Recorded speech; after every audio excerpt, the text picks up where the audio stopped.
Hey guys, welcome back to my channel. I'm in the middle of getting ready because I have somewhere exciting to be. I'm going wedding venue touring. And while I was doing my skincare this morning, I thought it would be fun to sit down, have a little chat, and record what I was doing to look my best before I head out the door. I feel like beauty has become complicated online. Every day there's a new product, a new trend, and honestly, I think a lot of people are making it harder than it needs to be. The older I've gotten, I'm 25. That's old. So, the older I've gotten, the more I realize being beautiful isn't about doing more.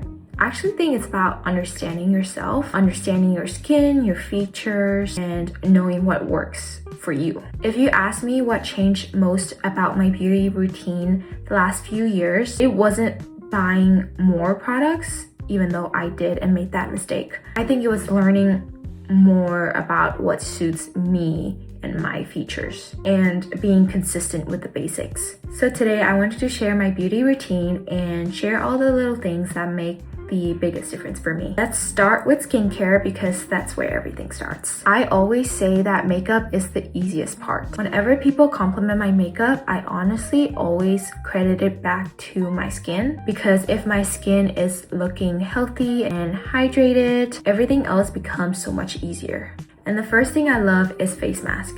I don't use them every single day.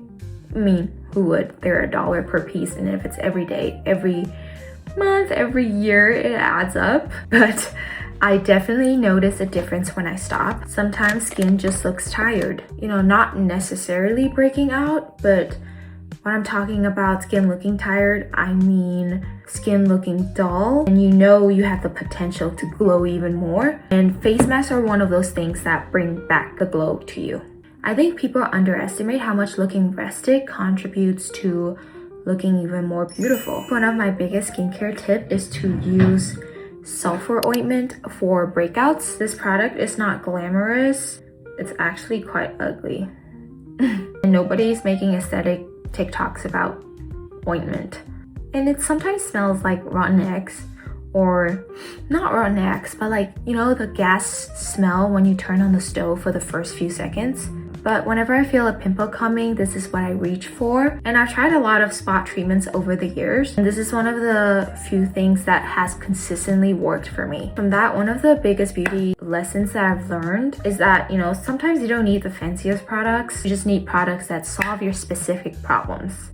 Currently in the middle of doing my makeup. I already did my eye makeup off camera because nobody needs to watch me poke my eyes out. I wanted to show you guys the parts of makeup that I think make the biggest difference. My biggest makeup philosophy is that you make the makeup work for your features. I think one of the mistakes I made when I was younger was trying to copy people that I saw online, especially people who looked nothing like me. I would watch tutorials and think, oh, this girl put her nose contour here, so I'm gonna do that too. And then I would wonder why it would look strange on me. Reality is that I think makeup placement matters more than the makeup itself. For example, with blush, I put my blush pretty high up here. The reason is that I love my cheekbones, God-given, actually mom-given. Wait, is it my dad? I think dad-given, and I want to emphasize them. So instead of focusing on putting roundness to my face, I try to lift it up. I used to copy other people's blush placement, and they would put it around here. I used to put it around here, and there's nothing wrong with that. If you want to add roundness to your face, go ahead and do that. For me, it just made my face look wider, and it made my cheekbones look flat. It's a really small adjustment, but I think it makes the biggest difference. And that's something I encourage people to think about. Instead of thinking, how is everyone else doing their makeup? We should ask ourselves, what parts of my face do I want to emphasize? For me, it's my cheekbones, so I put my blush right here. Wait, let me just show you. And that's it. So instead of going here, I start here and then lift it up, maybe even on top of my eyelids so that it blends in. Do you see the difference how my face just looks lifted and I look more awake on this side? You can see that my cheekbone shadows, they start around this line, so I would stop around here and pull it up. And one thing I also love doing is to emphasize my beauty marks. You know how freckles made a comeback before everyone was trying to cover them? I think it's the same way. For me, I used to cover up my beauty marks around my nose and around my eyes, again my cheekbones. By doing so, I pull attention to my cheekbones. When you think about people who are truly memorable, they usually have something unique about them. So I will put it here and then here. I was even thinking about maybe if I should tattoo it on, but it's too much. My mom would kill me. I think beauty becomes a lot more fun when you have fun with it. Okay, makeup is officially done. Let's move on to hair. I used to think that hair isn't that important in my routine, but when you think about it, or when I think about it, if I have flat hair or greasy hair, the one day that my makeup is good or my outfit is good, my skin is doing good, but my hair is flat, I would have a terrible day. Right now, my hair is recovering from years of dye damage. My hair is really frizzy and I have a lot of hair. Every time I go to a hairdresser, they would tell me that I have a lot of hair. And this is a very difficult time for me right now because I want to dye my hair brown so bad because I just came back from Korea a month ago and the hairstylist or the color analysis guy told me that I would look great with brown hair because dark hair makes me look older.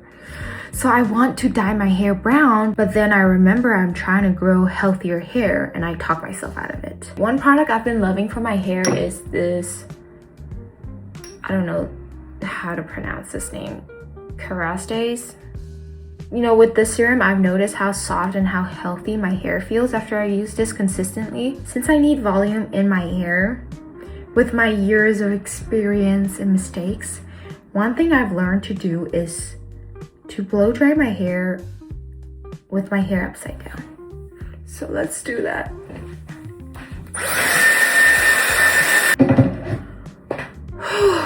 Every time I dry my hair gets so tangled and frizzy. Okay, hair is officially done and I should probably start getting dressed because I actually have somewhere to be. I'm not trying to fake it by the video be like, I have somewhere to be, but I actually have somewhere to be. Okay, let's get dressed.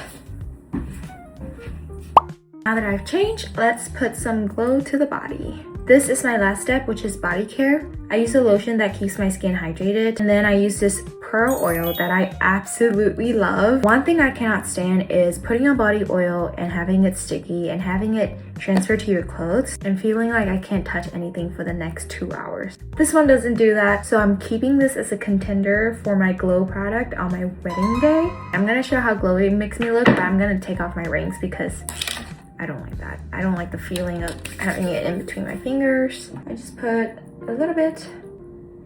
A little bit. That looks weird. Okay, cut that out. I'm gonna just show you. Ooh, it smells really good too. It smells like sandalwood and jasmine flowers.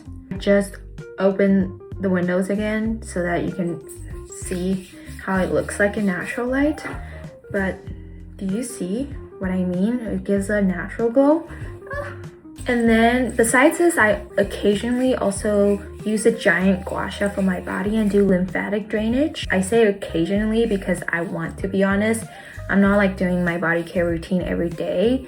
I do it maybe once a week or once a month or when I feel like it.